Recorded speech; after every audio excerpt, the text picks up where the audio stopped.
Hello, my name is Carla Sarrouy Kay and I'm a fourth year PhD student at the Centre for Agroecology, Water and Resilience at Coventry University. I find it quite hard to listen to an academic talk for 15 minutes. So in this presentation, I'll introduce my research plan, but it will also be a photographic journey. I hope you enjoy it. I did a master's degree and then worked on environmental management and the potential of agroecology to mitigate and adapt to climate change. In 2016, I submitted a PhD proposal to continue this research in Senegal, a West African country I know quite well and I love. Here's a satellite view so that you can get an idea of the geoclimatic profile of the region.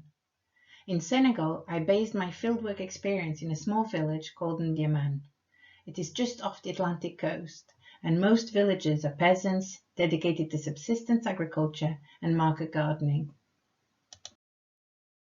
I met up with a self-organized group of elderly peasant women to assess their motivation to conduct participatory action research on climate change. They told me they would only be interested in the project if it was much broader than the sole issue of climate change, because livelihoods are complex and they cannot be too compartmentalized. They also wanted to address knowledge sharing between generations.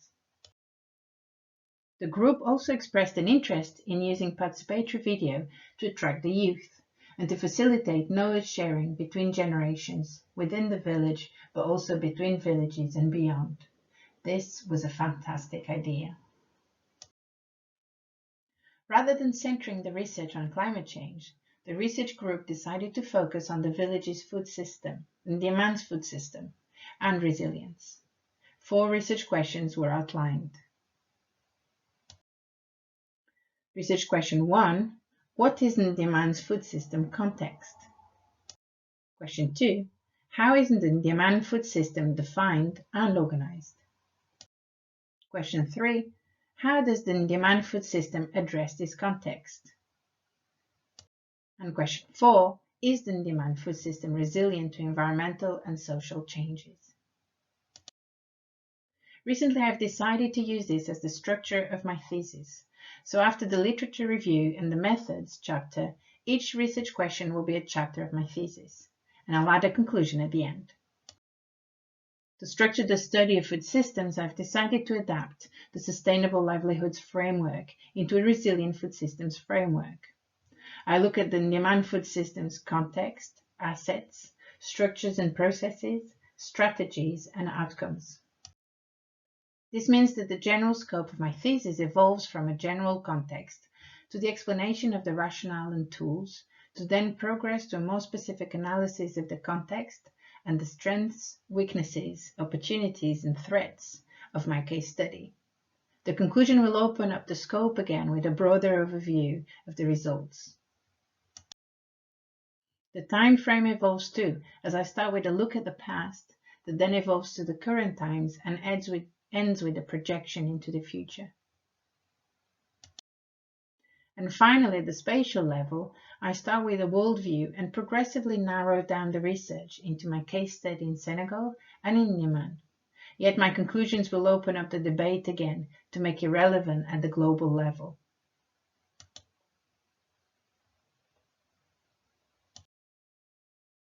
Okay, let's have a quick look at environmental changes. Senegal, the black line, has followed the same trend as West Africa, the whole African continent, and the world, with a considerable rise in temperatures between 1961 and 2017. The city of Mbour, just 20 miles northeast of Ndiamane, has registered a considerable decrease in total annual rainfall since 1901, from almost 900 millimeters a year to 500 millimeters a year. Archival documents from the 17th and 18th century describe the study area as a rich and diverse landscape, with dense forests and a wealth of wild animals never seen before in Europe. Nowadays, the elders of the village still describe how the surroundings of the village used to be so dense that even a young fit man wouldn't dare wandering in the forest alone. Yet today's reality in Ndiamane is very different. The village is surrounded by vast fields, few trees, and an absence of bigger wild animals. The landscape has become very poor, uniform, and controlled. There are obviously differences between seasons. Here you have on the left an aerial view of Ndiaman in the dry season in February 2017, and towards the end of the wet season in October the same year on the right. You can see it's much greener. But there are also wider, longer-term changes due in part to the deforestation of the landscape to produce charcoal and to grow peanuts for export, but also to the concomitant drought Ndiaman has experienced in the past few years.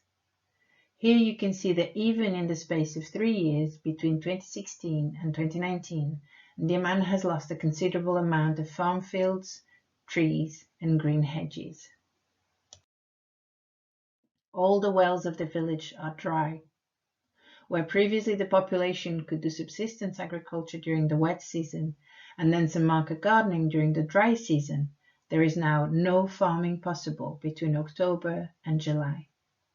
So what can the population do to make ends meet? Should they stay in the village? What can they do in the village? A considerable amount of villagers, mainly young men, go to the nearby coastal city of Mbur to work as fishermen.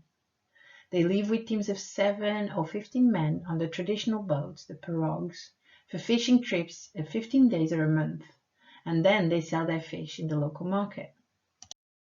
Others work in bigger foreign boats. They leave for a month at a time and they catch fish that is then exploited.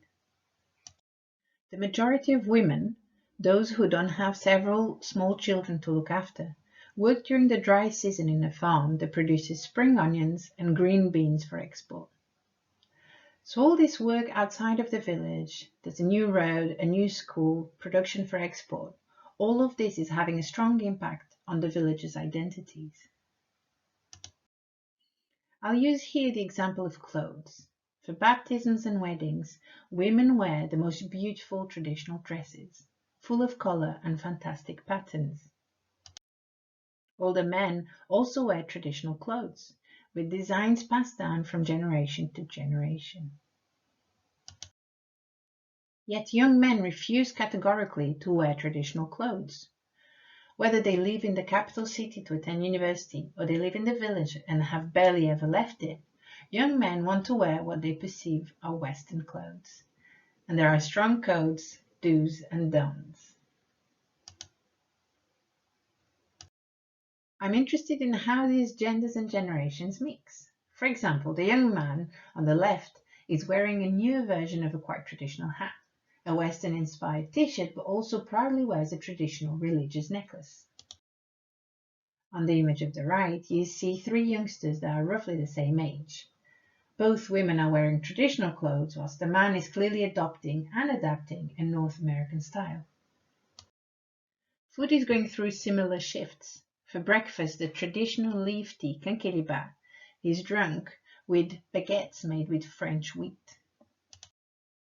For lunch, the traditional fish is associated with stock cubes and other imported processed foods. Food is now heavily commodified. One needs money to eat. Yet, unable to do agriculture, food and money ought to come from the outside. The elders are often skeptical and concerned about the village's life, health, identities and heritage. And the youngsters currently dream of a future beyond farming that still allies ethnic and place identities. Yet all villagers, young and old, agree that if the rains return to the region, and they often do in cycles of roughly 7 years, all the youngsters will come back and they will want to stay in the village doing agriculture. So is the village resilient to social and environmental changes? I'd say yes. At the moment, it is by venturing outside the villagers realize the importance of their village and ensure its short-term survival. It is the mix of old references and new influences that builds their resilience and that will help create their ever-changing yet consolidated social and environmental perennity. Research participants made more than 15 films where they reflected on traditions and the challenges of the present. I invite you to check my website and blog to watch all these videos. I would love to hear your comments and feedback. Thank you for listening.